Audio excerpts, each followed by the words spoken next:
یہ تقریر سانو کرن دی لوڑ مسلماناں وچ کوئی نہیں. مولانا جڑی گفتگو تے مولانا بڑی محتاط کیتی.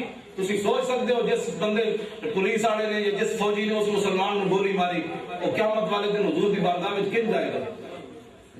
کن جائے گا حضور دی بارگاہ وچ؟ ختم نبوت دا نعرہ لگے تو مسلمان گولی مارتے ہوئے 10,000 مسلمان شہید ہوئے 53 دی تاریخ.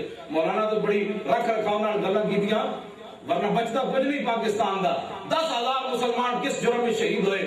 تاجدار ختم نبوت زندہ باد. یہ بھی جرم ہے.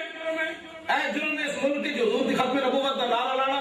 تے مرزائی جڑے تو کتے بھی نہیں پڑھتے. کتا بھی کہنا مرزائیوں نے توہین ہے. خنزیر کہنا بھی خنزیر دی توہین ہے. کیونکہ خنزیر گستاخی رسول نہیں.